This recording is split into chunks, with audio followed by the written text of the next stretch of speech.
Muy buenas noches a todos. Hoy tenemos por delante un programa en el que viajaremos al espacio, pero también trataremos temas tan graves como la contaminación en nuestro planeta.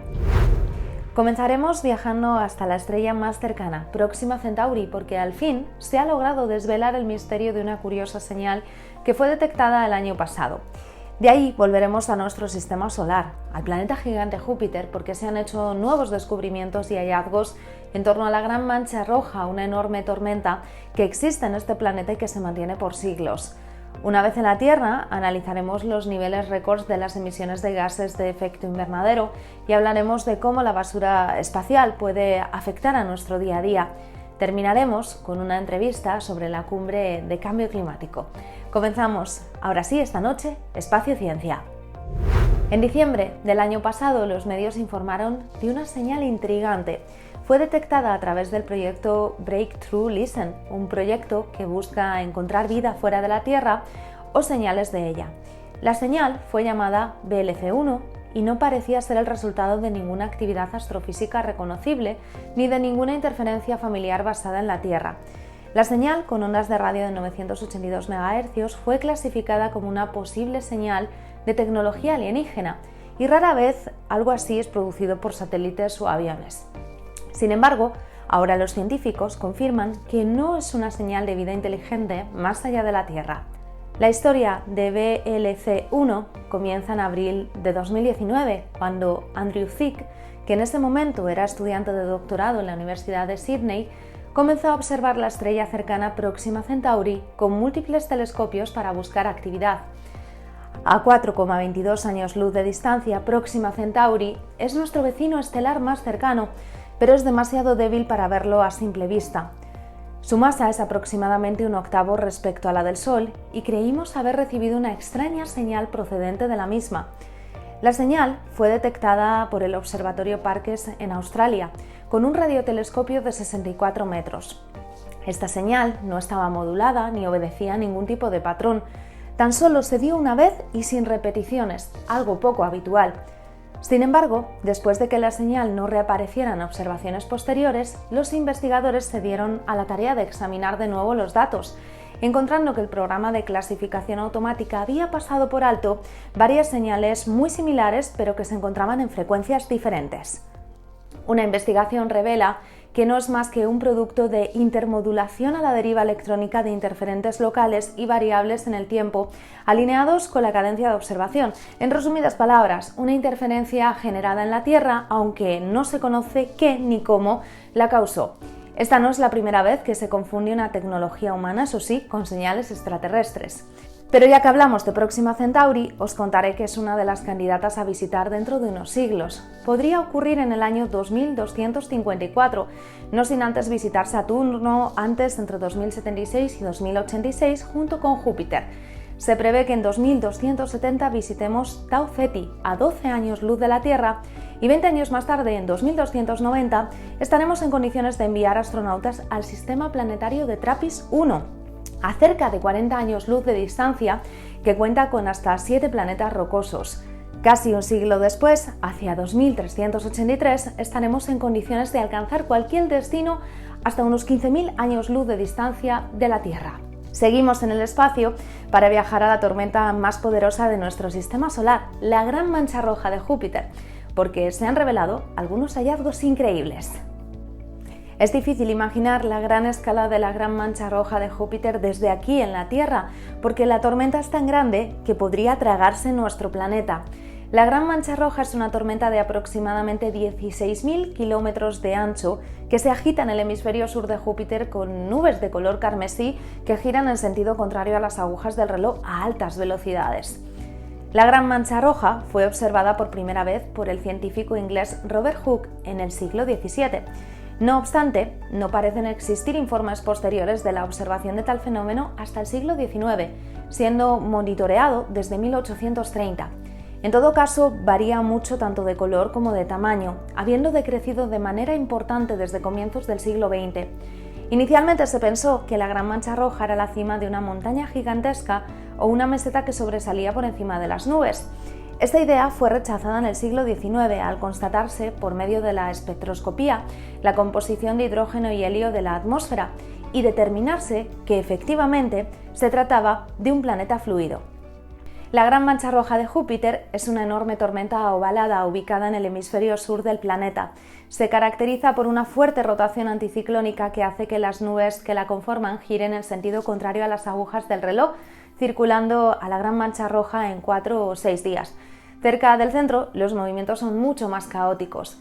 Varía mucho tanto de color como de intensidad. A veces posee un color encarnado fuerte y realmente muy notable, y en otras ocasiones palidece hasta hacerse casi insignificante. Los vientos periféricos tienen una intensidad próxima a los 400 km por hora.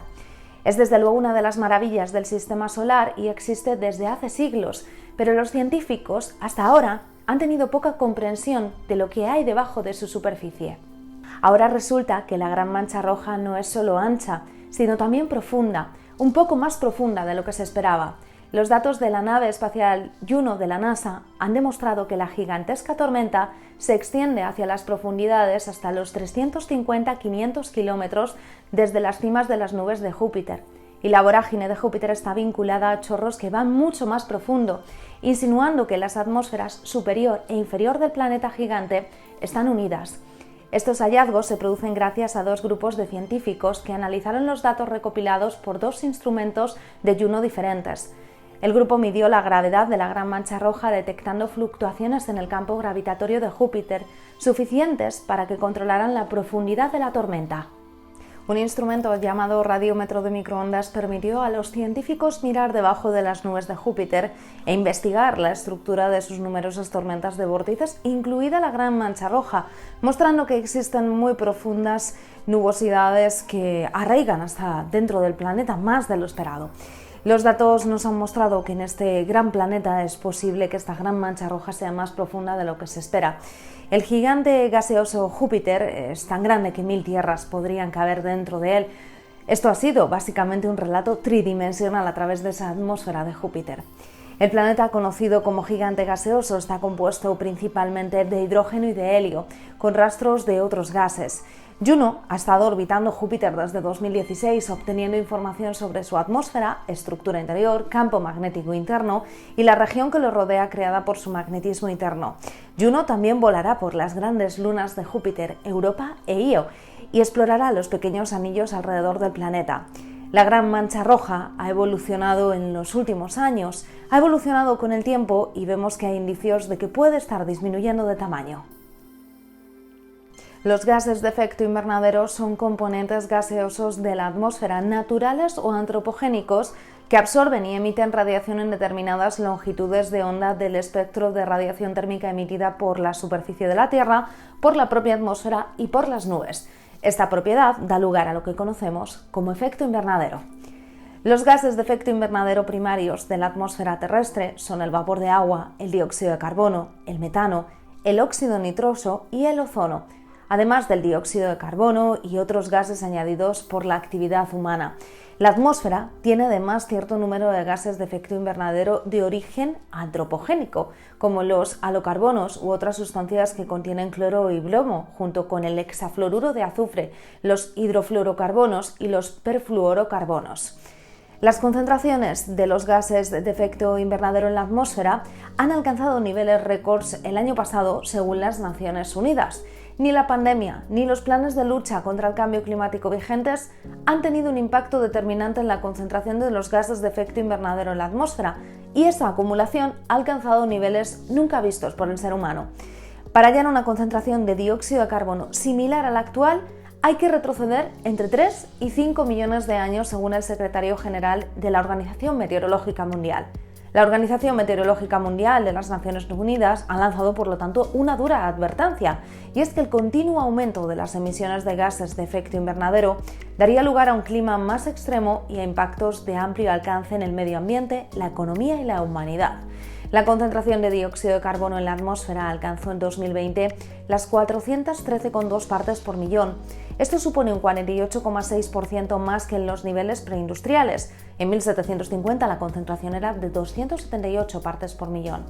Este gas es el principal responsable del cambio climático y contribuye en aproximadamente un 66% al calentamiento.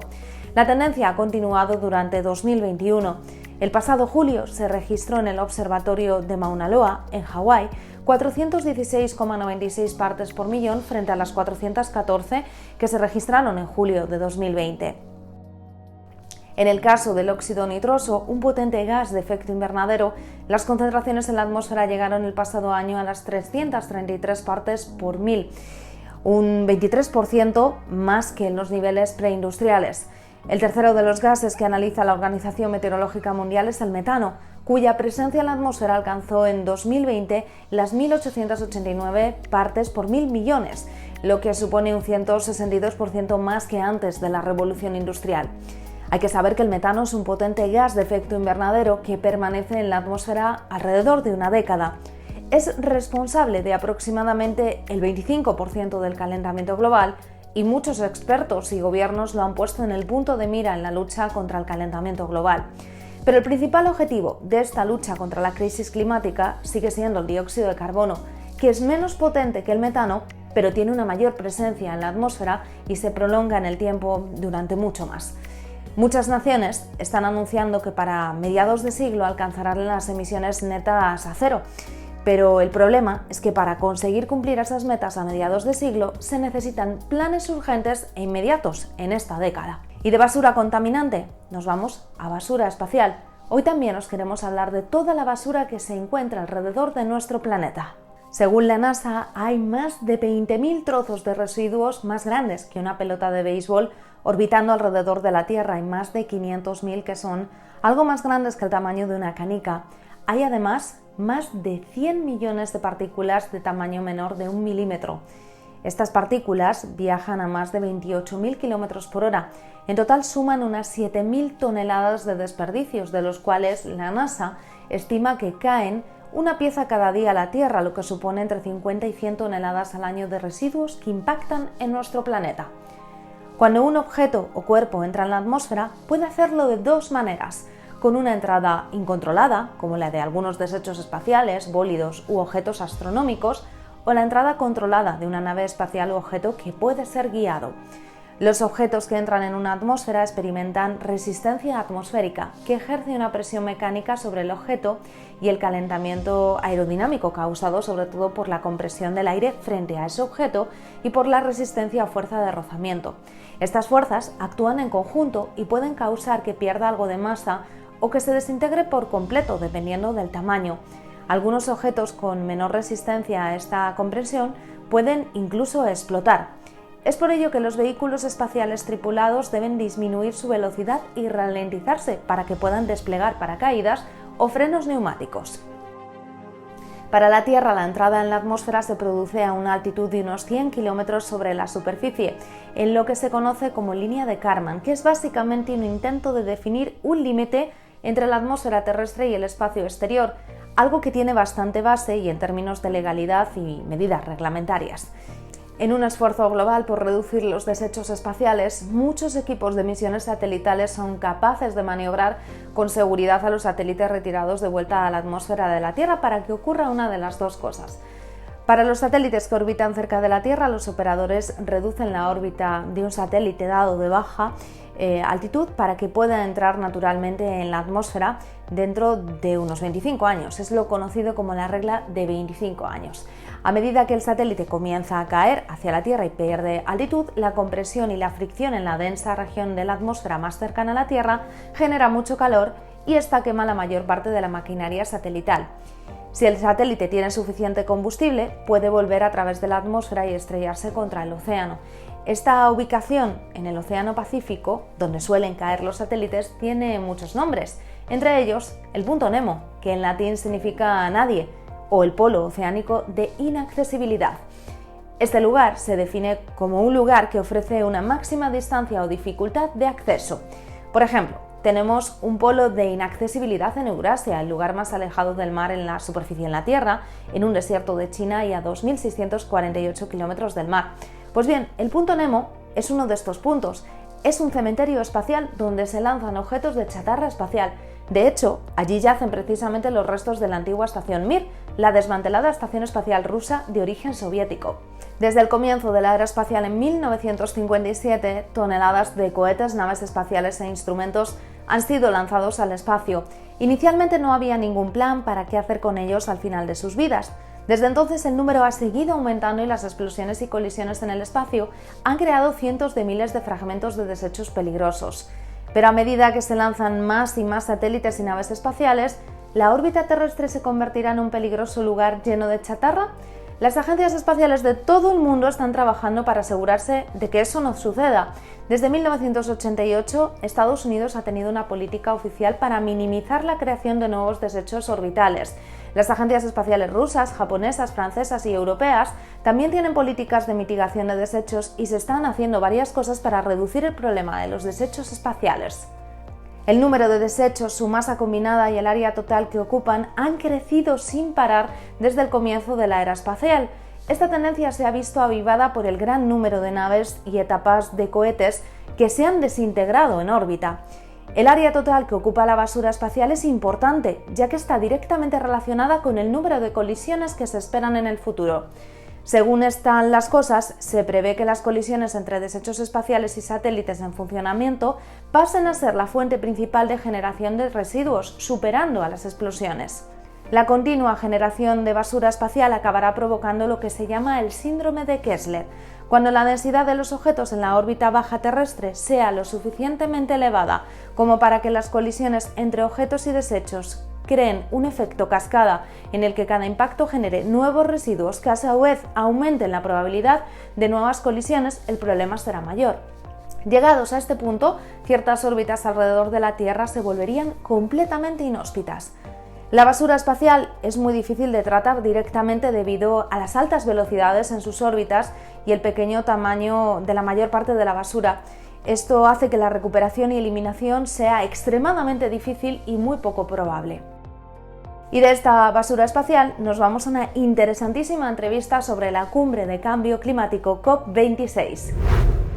Y hoy estamos con Belén Rodríguez de Fonseca, profesora titular de la Universidad Complutense de Madrid en la Facultad de Físicas y coordinadora del Máster en Meteorología y Geofísica y autora contribuyente en el IPCC en el Grupo 1 en el capítulo 2 para que nos arroje un poquito de luz sobre este tema. Muy buenas noches, Belén, ¿cómo estás? Buenas noches, ¿qué tal? Bueno, nos gustaría en primer lugar preguntarte, como científica y de una forma cercana para todo el mundo, si nos puedes contar qué es la COP y qué podemos esperar, qué se podía esperar de esta COP26. Bueno, la COP viene de Conference of the Parties, que es la conferencia de las partes, y es una conferencia que tiene lugar desde el año 1995, que fue la primera en Berlín, y está organizada por las Naciones Unidas, y durante estos 25 años ha reunido a casi todos los países del mundo en estas cumbres mundiales sobre el clima. En ese tiempo, pues el clima ha pasado de ser algo anecdótico, o el cambio climático ha pasado de ser algo anecdótico a una prioridad a nivel mundial. Entonces este año es la número 26 y para contar un poco la historia, esto todo surge con la Convención Marco de las Naciones Unidas sobre el Cambio Climático, que entra en vigor en 1994. Hoy en día sus miembros son de todo el mundo, 197 países han ratificado esta convención de las partes, y en el año 94, cuando entra en vigor, había muchas menos pruebas de cambio climático que ahora. Y con el tiempo pues se ha ido ratificando, ¿no? Entonces lo que hizo la conferencia de las partes fue tomar prestada una línea muy importante de uno de los tratados ambientales multilaterales con más éxito que ha habido en la historia, que es el Protocolo de Montreal, en 1987, que obligaba a los Estados miembros a actuar para la protección de la capa de ozono, reduciendo la producción y el consumo de sustancias numerosas como los CFCs y consiguiendo con estas medidas su reducción. Entonces, pues se toma como se intenta imitar, ¿no?, esta línea importante y pone en funcionamiento lo que se llama el Protocolo de Kioto, que aunque se aprueba en el año 97 por un proceso muy complejo de ratificación, en realidad hasta el 2005 no entra en vigor.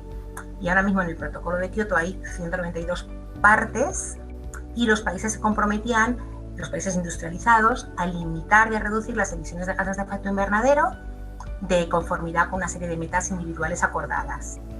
Y esta convención lo que hace es pedir a los países que adopten una serie de medidas políticas y que son medidas de mitigación y que informen periódicamente. Más tarde está lo que se llama el Acuerdo de París, ¿no? Que el Acuerdo de París es un tratado internacional sobre el cambio climático que se adopta por 196 partes en París en el año 2021. No, en el año 2021 no, en la COP21. El año 2021 es ahora en la COP21, o sea, es decir, en el año 2015. Y entra en vigor en 2016 y es ahí donde se limita el calentamiento mundial a muy por debajo de 2 grados y a 1,5 grados centígrados en comparación con los niveles preindustriales. Y esa es la meta que estamos intentando pues, que se alcance, ¿no? Que no se supere. Y Belén, ¿nos puedes contar también un poquito de... Hemos visto que se han alcanzado algunos acuerdos sobre el cese de la deforestación, sobre la reducción de las emisiones de metano en esta COP26. ¿Qué opinas tú como científica del cese de la deforestación y de esa reducción de emisiones? A ver, como científica, creo que todos los científicos estamos de acuerdo. Ayer hubo una conferencia muy interesante en Caixa Forum del profesor de Hans von Storch, donde él decía, y estoy totalmente de acuerdo, que hay que reducir a cero las emisiones, incluso llegar a niveles negativos, es decir, aumentar los sumideros, por así decirlo, ¿no? Entonces, cualquier medida que lo reduzca, porque hay que llegar al cero, me parecen bien, ¿no? Entonces, reducir las emisiones de metano, al parecer, es una de las más eficaces que pueden tomarse para reducir el calentamiento global a corto plazo, ¿no? Y mantener este 1,5 grados. Y lo que pasa es que yo lo que opino, y eso ya es mi opinión, es que, claro, tienen que ponerse de acuerdo muchos países. Cuando van a la COP, van con negociadores, hay muchos intereses y muchos países de diferente grado de desarrollo. Y bueno, pues esto es como un yo te doy esto, tú me das lo otro, y bueno, pues lo que ocurre es que por ejemplo, en el tema del metano, pues hay nuevas fuentes de metano, de emisión de metano o de emisión de CO2, por ejemplo, que hay países como Rusia, con el tema del permafrost, que sabe que el deshielo va a liberar estos gases de efecto invernadero, ¿no? Y que no les va a quedar otra manera que mitigarlo de alguna otra forma, ¿no? O compensar de alguna otra forma. Entonces, por ejemplo, pues Rusia pues, ha decidido que los bosques los va a proteger. Pero con todo esto lo que te quiero decir es que es toda una negociación. Y entonces esa es otra puerta que es más de los políticos, pero desde luego los científicos estamos de acuerdo que sería un cero. Y tú como profesora y que trabajas en la universidad, ¿cuál crees que es el papel de la educación en esta lucha contra el cambio climático? ¿Nos puedes contar un poquito, a lo mejor desde el interior, desde la universidad, qué estáis haciendo o cómo crees tú que se puede hacer algo? Bueno, a mí ahí sí que opino, con total seguridad, que creo que la educación es fundamental. Creo que hay que la cultura, a través de la educación y la cultura científica, se puede concienciar mucho a la ciudadanía, ¿no? En particular, nosotros en la universidad pues hacemos muchísimas tareas de divulgación, vamos a colegios desde hace muchos años a explicar lo que es el cambio climático, con experimentos sencillos a que los niños vean por qué sube el nivel del mar, que vean que es algo evidente que sube, que no hay ninguna contradicción posible que pueda enfrentarse a la física, es decir, que si el océano se calienta, se expande y entonces sube el nivel del mar. Eso es una forma de subir el nivel del mar. O que si el hielo sobre tierra se derrite, pues aporta agua al océano y sube el nivel del mar. Entonces hay evidencias científicas que yo creo que con una buena cultura científica conciencian a la gente. De hecho, yo recuerdo en un colegio una niña muy pequeña, tenía pues 6 años, estaba en primaria, y le hicimos un experimento muy sencillito de la subida del nivel del mar y le contamos pues que en Holanda o en Cádiz pues iba a subir el nivel del mar y sus abuelos eran holandeses y se echó a llorar. Y lo entendió, es que lo vio tan claramente que en el experimento que estaba haciendo con sus propias manos subía el nivel del mar, que se echó a llorar porque lo dijo, si con una botellita sube, pues imagínate todo el océano. Entonces, creo que desde la educación, sobre todo desde los más jóvenes, desde los niños, de las generaciones que vienen ahora, que lo entiendan, porque con el entendimiento es como más se consiguen una concienciación, yo creo. Y pues en la universidad, por supuesto, pero en la universidad es que ya lo estudiamos y ya te digo, como científicos, nosotros los profesores, es que no hay lugar a discusión sobre la existencia de este cambio en el clima. Y ya por último, Belén, únicamente pues preguntarte cómo ves tú el mundo en 2050, en poquitas décadas, ¿cómo crees que va a ser? Bueno, hay resultados que no son para 2050, ¿no? Hay resultados que ya están diciendo que para los próximos 10 años se va a notar un cambio radical. Bueno, yo recuerdo cuando empecé mi tesis, pues fue en el año 95 y ya había simulaciones que indicaban que el número de episodios extremos pues iba a aumentar, que ya se hablaba de las noches tropicales. Entonces quiero decir que han pasado 25 años, ¿no? Y hemos vivido este cambio en nuestra piel, o sea, lo hemos notado, ¿no? Yo creo que no podemos hablar cuando hay un evento concreto, ¿no? De una ciclogénesis o cuando hay un huracán concreto que sea, no hay que atribuible al cambio climático, pero sí que podemos haber hecho ya una estadística de que ha aumentado. Ya podemos decir que es que realmente ha aumentado, lo que se decía como proyección ha aumentado. Por lo tanto, si esto sigue así para 2050, pues yo creo que va a haber cambios importantes y yo creo que habría que haber, o sea, de hecho hay ya algunos que son irreversibles, ¿no? Entonces, no sé, la subida del nivel del mar, el deshielo del Ártico, que me parece una cosa brutal, todo el deshielo, el deshielo del permafrost, el aumento de los episodios extremos, sobre todo el aumento de las temperaturas en el Mediterráneo, nosotros donde vivimos.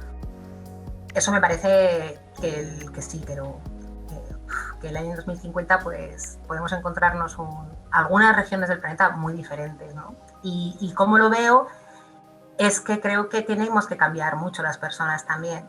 Tenemos que cambiar mucho y abrir la mente, y porque vienen cambios que van unidos a cambios sociales, ¿no? Y a cambios en muchos aspectos.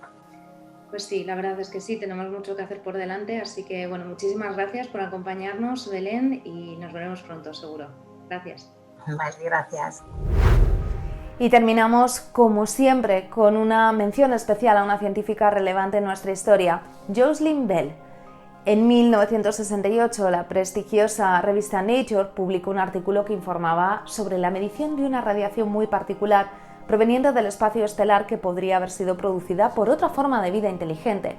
Tras la publicación de este artículo, los medios de comunicación del mundo se apresuraron a considerar ese fenómeno como el descubrimiento del año.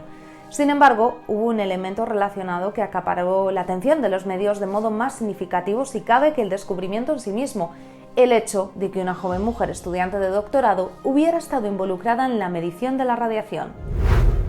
Jocelyn Bell Burner es una astrónoma irlandesa a la que se le atribuye, junto a Anthony Hewitt, el descubrimiento de los púlsares, estrellas de neutrones que liberan ondas de radio a intervalos regulares. Su perseverancia y el apoyo de sus padres la llevaron a superar los obstáculos impuestos y a perseguir una carrera donde la presencia de mujeres era prácticamente nula. No teníamos casi mujeres en ese campo. Se convirtió, de hecho, en una de las primeras catedráticas de física de Gran Bretaña. La detección de los púlsares es considerada uno de los descubrimientos astronómicos más relevantes del siglo XX, ya que ha permitido contrastar la teoría de la evolución estelar. Fue además merecedora del Premio Nobel de Física en 1974, aunque solo le fue entregado a Anthony Hewitt y a Martin Ryle, otro conocido radioastrónomo. Jocelyn Bell Burner fue excluida de este premio. En el comunicado de prensa ni siquiera se hacía mención al astrónoma, algo criticado por muchas figuras muy importantes del campo de la astronomía. Con una de sus frases hoy nos despedimos, y esta es la frase en la que hacemos honor a ella. Hay polvo de estrellas en tus venas. Solos, literalmente, en última instancia, somos hijos de las estrellas. ¡Feliz semana!